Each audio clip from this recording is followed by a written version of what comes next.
Hello everyone, welcome back to my channel. Today we are going to study chapter number 2 of chemistry and the name of the chapter is matter around us pure. So बहुत दिन हो गए थे मैंने कोई भी video upload नहीं करी थी बट फॉर टुमारो ऑनवर्ड्स मैं रोज़ वीडियो अपलोड करना करूँगी और आज भी करूँगी. Okay so first now starting. अब हम लोग अपने चैप्टर को स्टार्ट करते हैं. Let's begin. So it's matter around us pure. सबसे पहले तो हमें समझ रहे होगा मैटर होता क्या है. हम लोगों ने फर्स्ट चैप्टर में पढ़ा था मैटर होता क्या है. लिटरली हमने क्या नाम है मैटर के बारे में इतना कुछ पढ़ा नहीं था क्योंकि मैंने इस चैनल पे अभी कोई भी वीडियो अपलोड नहीं करी है चैप्टर नंबर 1 से रिलेटेड. पर मैं आपको थोड़ा आइडिया दे देती हूँ. वैसे आपको बेसिकली मैटर के बारे में पता होगा. जो मैटर होता है anything which is mass and occupy space is called matter. Okay इतना समझ में आया. जो भी चीज़ जिसका कोई मास है, ठीक है, वो जितने मतलब कि ऐसी कोई भी चीज़ जो पार्टिकल्स से मिलकर बनी हुई है और स्पेस को ऑक्यूपाई कर रही है उसे हम मैटर कहते हैं. ठीक है. पिछले चैप्टर में हमने पढ़ा था कि जो मैटर होता है वो 2 प्रॉपर्टीज़ के बेसिस पे डिवाइड होता है. फर्स्ट चैप्टर में हमने पढ़ा था physical properties mean solid liquid gas ये सब. अब हम केमिकल प्रॉपर्टीज़ के हिसाब से पढ़ते हैं कि जो मैटर होता है वो कितने पार्ट्स में डिवाइडेड होता है. So let's start. So on the basis of chemical properties matter is divided. Matter जो होता है वो केमिकल प्रॉपर्टीज़ के हिसाब से कितने पार्ट्स में डिवाइड होता है. 2 पार्ट्स में. ठीक है. इनिशियली 2 पॉइंट्स में डिवाइड होता है. एक होता है प्योर सब्सटेंस और एक होता है इम्प्योर सब्सटेंस. इम्प्योर सब्सटेंस को हम मिक्सचर भी कहते हैं. ओके हम इम्प्योर सब्सटेंस को मिक्सचर भी कहते हैं. नेक्स्ट आता है हमारा प्योर सब्सटेंस भी फर्दर डिवाइडेड होता है. जो प्योर सब्सटेंस होता है वो होता है एक होता है एलिमेंट फिर कंपाउंड. अभी हम इनको एक करके डिटेल में पढ़ेंगे. ठीक है. प्योर सब्सटेंस जो होता है वो 2 पार्ट्स में बेसिकली डिवाइडेड होता है. वो होता है एलिमेंट और एक होता है कंपाउंड. ठीक है. फिर जो क्या एलिमेंट कंपाउंड का तो कोई वो नहीं होता पार्ट, पर जो एलिमेंट होता है फिर एलिमेंट्स भी होते हैं. नॉन मेटल आ गए, मेटल हो गए, मेटलॉइड्स. ये तीनों एलिमेंट्स की कैटेगरी में फॉल होते हैं. They fall under the category of elements. Okay now अब हम आते हैं इम्प्योर सब्सटेंसेस पे. इम्प्योर सब्सटेंसेस क्या होते हैं. इम्प्योर सब्सटेंसेस मिक्सचर 2 टाइप्स के मिक्सचर होते हैं. होमोजीनियस मिक्सचर और एक हेट्रोजीनियस मिक्सचर. सो हम एक एक करके इनके बारे में पढ़ते हैं. सबसे पहले तो हमारा फ्लो चार्ट में इस फ्लो चार्ट के अकॉर्डिंग इस पूरी फ्लो चार्ट के अकॉर्डिंग हम लोग चलने वाले हैं. ठीक है. तो फिर ये पूरा फ्लो चार्ट मान लो बहुत इंपॉर्टेंट है. आपको ये एग्ज़ाम में बना के आना है. अगर ये आता है कि on the basis of chemical properties, ठीक है, matter is divided into make the flow chart, ऐसे कुछ आएगा क्वेश्चन तो आपको ऐसे बनाना पड़ा. सो सबसे पहले आता है प्योर सब्सटेंस क्या होता है. प्योर सब्सटेंस ऐसे सब्सटेंस होते हैं जो सिर्फ एक काइंड ऑफ पार्टिकल से मिलकर बने होते हैं. अब इसका मतलब समझते हैं. जैसे वाटर हो गया तो वाटर में एक ही काइंड का सब्सटेंस, एक ही काइंड का पार्टिकल है. ये थोड़ी ना कि एक चीज़ अलग है एक चीज़ अलग है. गोल्ड, जैसे गोल्ड मान लो, गोल्ड के एग्जांपल देते हैं. ठीक है. गोल्ड सोना, उसमें ये थोड़ी ना होगा कि सिल्वर भी छुप के बैठा होगा कि हाँ भैया सिल्वर हाय हेलो कर रहे होगा सिल्वर. नहीं, जो गोल्ड होगा उसमें सिर्फ गोल्ड के पार्टिकल्स होंगे. सिल्वर और किसी एलिमेंट अदर टाइप के पार्टिकल्स नहीं होंगे. ओनली गोल्ड है तो गोल्ड के ही होंगे. ओके देन अब आता है हमारा कैरेक्टरिस्टिक्स. अभी और होते हैं प्योर सब्सटेंसेस के एग्जांपल हो गए ऑक्सीजन में सिर्फ ऑक्सीजन के पार्टिकल्स होंगे. वाटर में सिर्फ वाटर के पार्टिकल्स होंगे. कंपाउंड में सिर्फ कंपाउंड के पार्टिकल्स होंगे. ठीक है. कंपाउंड. ठीक है. और गोल्ड अभी हम कंपाउंड समझेंगे मीन CO2. ठीक है. और गोल्ड में सिर्फ गोल्ड के होंगे. सिल्वर में सिल्वर के. ये सब ऐसे होते हैं. कैरेक्टरिस्टिक्स क्या होते हैं प्योर सब्सटेंस के. कैरेक्टरिस्टिक्स होते हैं कि ये होमोजीनियस इन नेचर होता है. अब मैं आपको बताऊँगी होमोजीनियस क्या होता है, बट मैं आपको बेसिक आइडिया दे देती हूँ. होमोजीनियस का मतलब जिसका यूनिफॉर्म कंपोजिशन होता है. मीन्स अगर कोई मैंने मिक्सचर बनाया उसमें मतलब कि वो ना बिल्कुल ही एक तरह से आपस में मिक्स हो गए हों. उसमें कोई भी बाउंड्री, जैसे कि मैंने शुगर और वाटर का सॉल्यूशन बनाया, जब मैंने उनको मिक्स किया तो वो यूनिफॉर्मली डिवाइड हो गया होगा. मतलब अगर हम लोग उसको ग्लास में अगर हम लेंगे और उसको सिप करके देखेंगे तो हमें एक साइड से टेस्ट आएगा. हमें पार्टिकल्स अलग नहीं दिखेंगे. चीनी के अलग थोड़ी नहीं दिखेंगे जब वो घुल जाएंगे. तो ये होता है होमोजीनियस मिक्सचर. ठीक है. अब मैं आपको आगे भी समझाऊंगी अच्छे से. अब एक कैरेक्टरिस्टिक्स तो ये हो गया कि होमोजीनियस मिक्सचर होता है प्योर सब्सटेंस। दूसरा होता है definite set of properties. Means मतलब इसमें ना जो प्रॉपर्टीज़ होती हैं, मतलब जो इसमें पार्टिकल होते हैं तो उसकी जो प्रॉपर्टीज़ होती है वो सेम रहती है। मिक्स हो जाती है तो उसकी प्रॉपर्टीज़ ना सेम ही रहती है। जैसे गोल्ड है तो गोल्ड के पार्टिकल्स की प्रॉपर्टी तब भी वही रहेगी, वो सोना है तो सोना ही रहेगा, ठीक है। Can not be separated into other kind of matter by physical process. अब जो प्योर सब्सटेंस होते हैं जैसे गोल्ड है, उसको अगर हम लोग गोल्ड के एग्जांपल इसलिए ले रहे हो, ये बहुत ही ईजी एग्जांपल है सबसे। Can not be separated into other kind of matter. जो मतलब ये जो गोल्ड मान लो, ये लो जैसे गोल्ड हो गया, कोई पार्टी प्योर सब्सटेंस है, पता है इतना तो पता है कि ये प्योर सब्सटेंस है, ये सेपरेट नहीं हो सकता। मीन्स ये सेपरेट नहीं हो सकता, मतलब ये इसके अंदर जो पार्टिकल्स है उनको हम एक एक करके देख नहीं सकते, अलग अलग करके नहीं कर सकते। किसी भी फिजिकल प्रॉपर्टी, फिजिकल प्रोसेस का मतलब जैसे हाथों से, हैंड पिकिंग से, सीविंग मतलब छानने से, सब कुछ भी नहीं हो सकता कि हम लोग और सब्सटेंस को अलग कर सकते हैं, मिक्सचर्स को, ठीक है। ये प्योर सब्सटेंस इस टाइप से। सो आई होप आपको इतना समझ में आया होगा। अब हम बढ़ते हैं आगे, ठीक है। अब है on the basis of chemical properties pure substance can be classified as. अभी हमने पढ़ा प्योर सब्सटेंस से इतना हो गया, अब हम एलिमेंट और कंपाउंड देखेंगे। इसमें यही बताया कि केमिकल प्रॉपर्टी कंपोजिशन के हिसाब से प्योर सब्सटेंस है वो 2 टाइप्स में फर्दर डिवाइडेड है, एलिमेंट्स एंड कंपाउंड्स। अब आपको लग रहा होगा मैंने सिक्के, ईंट वीट क्या क्या बना रखा है, ठीक है। मैं बताती हूँ। एलिमेंट्स है, हम पहले एलिमेंट्स को समझते हैं। एलिमेंट्स मतलब एलिमेंट, पहले हम डेफिनेशन देखते हैं। A form of matter which can not be broken down into simpler substance by a chemical reaction because they are made up of only one kind of matter. Elements अभी बताया, matter, ये हर चीज़ matter, बेटा कुछ भी दे रहे हो, ठीक है। तो अब क्या होता है एलिमेंट्स होते हैं एक तरह का मैटर ही होता है, ये तो सच बात है। विच can not be broken down into simpler substance. Element ऐसी एक फॉर्म ऑफ मैटर होता है जिसको हम फर्दर ब्रेक नहीं कर सकते हैं अलग अलग सब्सटेंसेस में बाई केमिकल रिएक्शन। मतलब केमिकल रिएक्शन से अगर हम उसकी रसायन क्रिया कर रहे हैं तो हम उससे ना मतलब हम लोग वो नहीं कर सकते, हम उसको सिंपल सब्सटेंस में तोड़ नहीं सकते हैं, क्योंकि वो एक टाइप ऑफ पार्टिकल से बने हैं, तो फिर एक टाइप ऑफ पार्टिकल से मिल के बने हैं, तो फिर वो और क्या टूट सकता है। एक ही मैटर है, उसको भी तोड़ेंगे तो वही मिलेगा और कुछ थोड़ी ना मिलेगा, ठीक है। जैसे गोल्ड है तो गोल्ड के सिक्के हो गए, तो उसके जो पार्टिकल्स ऑफ गोल्ड ही, हमें सिर्फ गोल्ड ही गोल्ड तो मिलेगा, ना कि उसमें सिल्वर के पार्टिकल्स और अलग अलग। तो हम उसको कैसे कर सकते हैं, हम कैसे तोड़ सकते हैं सिंपलर सब्सटेंसेस में केमिकल रिएक्शन से भी वैसे ही, ठीक है। एग्जाम्पल हो गया जैसे कॉपर हो गया, AU का मतलब गोल्ड हो गया, FE का मतलब आयरन हो गया, ठीक है। और भी होते एग्जाम्पल, ये मैंने यहाँ पे कुछ मेन लिख दिया है, ठीक है, जो आपको समझ में सा। अब देखो यहाँ पे मैंने बताया है गोल्ड ब्रिक का सोने की ईंट ले लो, उसमें सिर्फ गोल्ड के पार्टिकल्स होंगे, ठीक है। अब हम आते हैं compounds. What is compounds? Compound जो होते हैं वो एलिमेंट की कैटेगरी में नहीं आते, एलिमेंट एंड कंपाउंड तो अलग अलग चीज़ है। अब मैं बताती हूँ कंपाउंड होता क्या है। कंपाउंड बेसिकली कंपाउंड ऐसी चीज़ें होती हैं जो मतलब कि 2 एलिमेंट से मिलकर बनी होती हैं केमिकल प्रोसेस की। जैसे कोई दो मतलब एलिमेंट हो गए, जैसे गोल्ड, नहीं देखो मैं आपको बताती हूँ। एक ब्रास हो गया, ब्रास होता है ब्रास, ठीक है। ब्रास क्या नाम है, जिंक और कॉपर के उससे मिलकर बना होता है मान लो, ठीक है। एक ब्रास है, वो सॉलिड टू सॉलिड का जब हमने केमिकल रिएक्शन करवाया तो उससे मिलकर एक ब्रास मिला, तो वो क्या हो गया, कंपाउंड हो गया। हम वाटर के एग्जांपल लेते हैं। वाटर में 2 अलग अलग चीज़ें से वो केमिकल प्रोसेस, देखो हमें तो पता है वाटर होता है, ठीक है।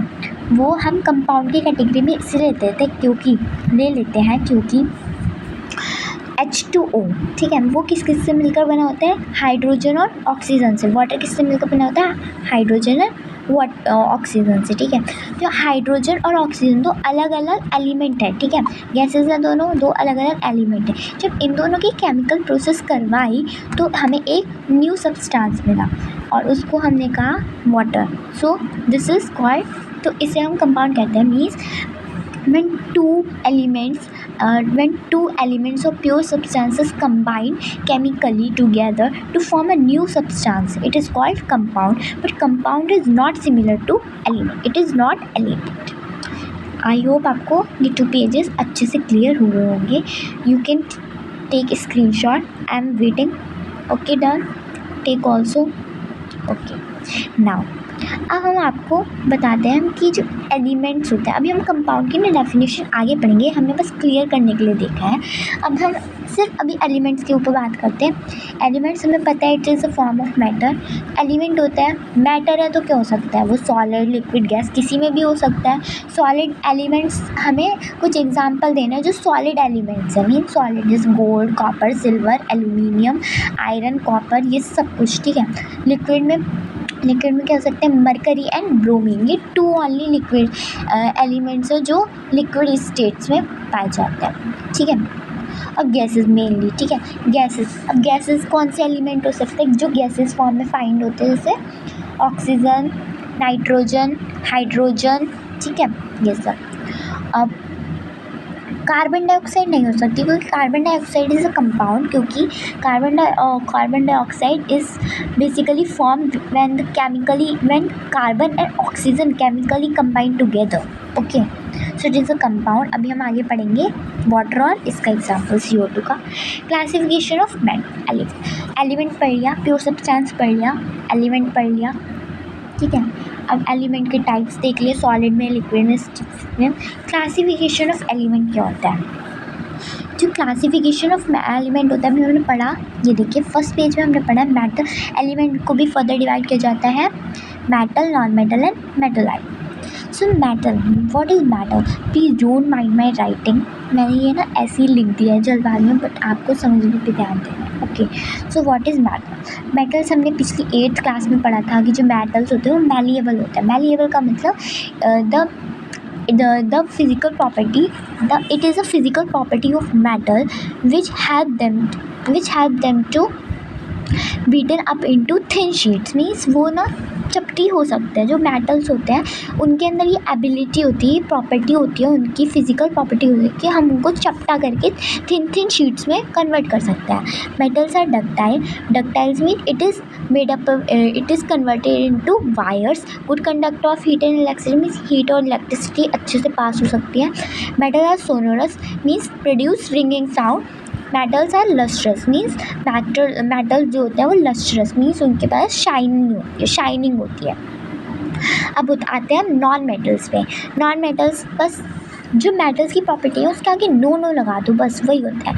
नॉन मेटल्स होते हैं नॉन मैलिएबल होते हैं, मीन्स वो थिन शीट्स में कन्वर्ट नहीं हो सकते हैं। ब्रिटल होते हैं, ब्रिटल मीन्स हम उनको हैमर से ठोकेंगे, मीन्स हैमर से उसको बीट करेंगे तो वो टूट जाएगा पर चपटा नहीं होगा, ठीक है। नॉन लस्ट्रस मीन्स शाइनिंग नहीं होती है। नॉन डक्टाइल मीन्स वायर्स में कन्वर्ट नहीं हो सकते। नॉन मेटल बैड कंडक्टर होते हैं, ठीक है। नॉन सोनोरस होते हैं, मतलब उनके अंदर उससे घंटी की आवाज़ नहीं बन सकती। अब हम आते हैं आगे, हमने पढ़ लिया नॉन मेटल्स की प्रॉपर्टी। अब आते हैं मेटलाइट्स वो होते हैं elements having properties which are intermediate between metals and non. अब मैं आपको बताऊँ इसको याद रखने का तरीका। बेचारे जो ये देखो मेटलाइट्स क्या होते हैं, बेचारे ये बीच में फंसा हुआ है, ना मेटल का है ना नॉन मेटल का है, मीन्स ऐसे एलिमेंट्स, मेटलाइट एलिमेंट तो हो ही गए क्योंकि एलिमेंट कई टाइप है। ये एक ऐसा एलिमेंट है, ऐसे एलिमेंट्स होते हैं जो जिनके पास दोनों की प्रॉपर्टीज़ होती है, मेटल की भी होती है, नॉन मेटल, ठीक है।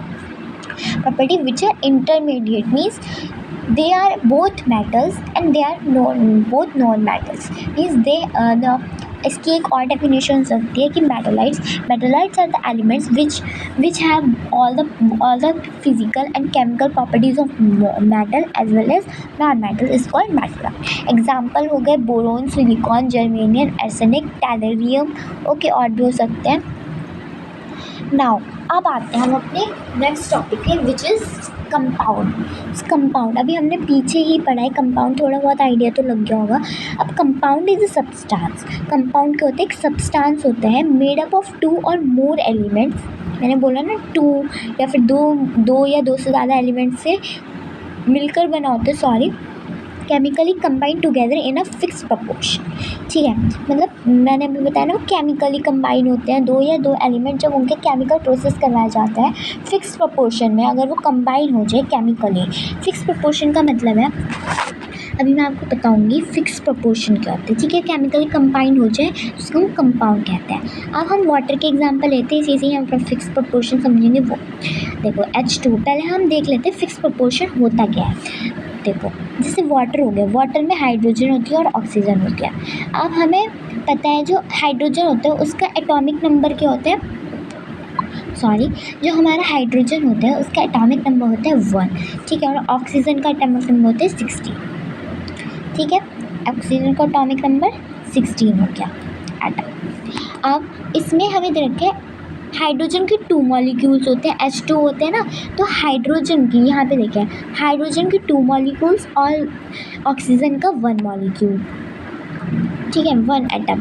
सो हाइड्रोजन का 2 एटम होते हैं और एटॉमिक नंबर होते हैं 1, तो 2 की हम मल्टीप्लाई करेंगे 1 से तो क्या आएगा 2 आएगा। और ऑक्सीजन का तो 1 ही है तो 16 का 16 हो जाएगा, ठीक है। आ गया आपको समझ में। अब जब इनको रेशो फिक्स प्रोपोर्शन मीन्स अब इनको रेशो जब निकालेंगे तो 2 से 16 कैंसिल हो जाएगा, 2 1 से 2, 2 8 से 16, तो 1:8 हमारा आएगा, 1:8 हमारा आ जाएगा फिक्स प्रोपोर्शन। मीन्स अगर हम इस प्रोपोर्शन में, इस रेशियो में अगर हम पानी लेंगे तभी मतलब हमारा पानी बन जाएगा, वरना अगर हमने 1:9 भी कर दिया ना तो हालात बदल जाएंगे, सब कुछ और ही बन जाएगा, वाटर तो नहीं बनेगा, ठीक है। अब हम देखते हैं कंपाउंड की प्रॉपर्टीज़ क्या होती हैं। Element in a compound chemically combined together. देखो आधी डेफिनेशन तो ना, आधे करेक्टरिस्टिक्स प्रॉपर्टीज़ तो डेफिनेशन से ही निकल के आ गई हमारी। Elements in a compound chemically combined together in a fix proportion means मतलब कि जो कंपाउंड में जो एलिमेंट्स होते हैं वो केमिकली कंबाइंड होते हैं फिक्स प्रोपोर्शन में, तो अभी हमने पढ़ लिया, ठीक है। Compound can be separated into constituent by chemical process. अगर हम इनको सेपरेट करना चाहते हैं तो फिर ये क्या नाम है, ये केमिकल प्रोसेस से होंगे, फिजिकल प्रॉपर्टीज से नहीं होंगे। जैसे पानी में हमने हाथ डाल के ऑक्सीजन बाहर निकाल ली, हाइड्रोजन बाहर निकाल ली, ऐसा नहीं हो सकता, ठीक है। Properties of compound are very different from their constituent elements. देखो दो एलिमेंट्स हमने अभी पढ़ा, जो कंपाउंड होते हैं वो 2 या 2 से ज़्यादा एलिमेंट, अगर एक एलिमेंट कोई और है, एक एलिमेंट कोई और है, उन दोनों की प्रॉपर्टीज़ अलग अलग है, ठीक है। एक मेटल है, एक नॉन मेटल है, और क्या पता जब हम उनको जब उनको केमिकली कंबाइन करेंगे तो जो उसकी जो भी कंपाउंड बनेगा उसकी प्रॉपर्टी कुछ और ही आएगी निकल के, ठीक है, बहुत डिफरेंट होती है। अब ये एक मेन पॉइंट है वैसे, ठीक है, शायद एनसीईआरटी की बुक में नहीं है, but for your kind information मैं आपको बता देती हूँ। Electrolysis is a process by which water can be broken down into its constituent hydrogen और वाटर, सॉरी ऑक्सीजन आना चाहिए यहाँ पे, नॉट वाटर। देखो ठीक है, मैं आपको बता देती हूँ, यहाँ पे H+O2 ये हो गया। अब हम बताते हैं कि क्या हुआ इलेक्ट्रोलिसिस। ये हमने अभी पता कंपाउंड जो सेपरेटेड होते हैं वो केमिकल प्रोसेस से होता है। जो अब हमने वाटर को सेपरेट करने के लिए हाइड्रोजन और ऑक्सीजन अलग अलग हो जाएंगे वाटर में से, ठीक है। वो कौन सी प्रोसेस के द्वारा होते हैं, नेम इज़ इलेक्ट्रोलिसिस,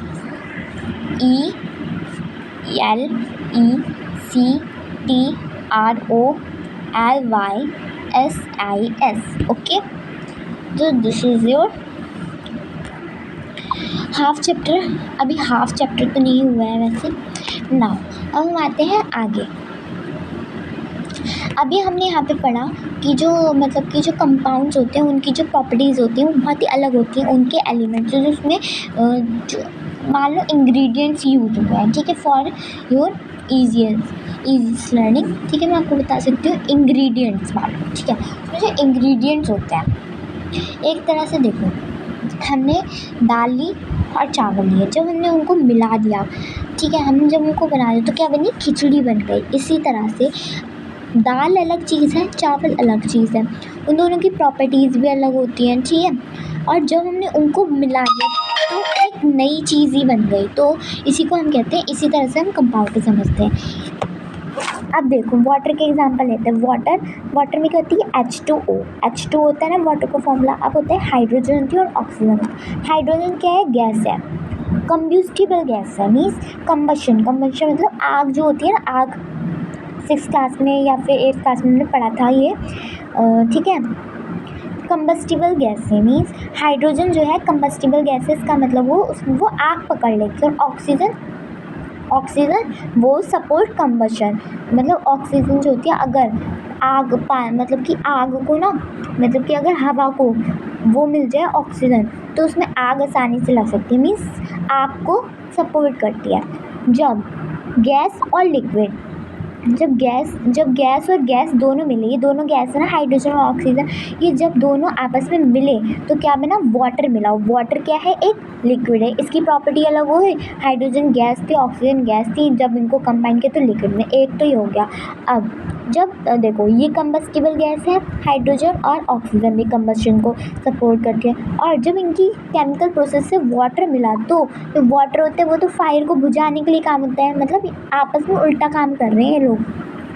ठीक है, इतना हो गया हमारे पास, इतना समझ में आया तो आपको आई होप इतना समझ में आया होगा। आगे का चैप्टर हम नेक्स्ट वीडियो में कवर करेंगे। हमने एक पार्ट ये जो फ्लो चार्ट है ये हमने इतनी कंप्लीट कर लिया हमने पूरी, ठीक है, बता दो इतनी हमने कंप्लीट कर लिया, कल हम ये पूरा कंप्लीट करेंगे।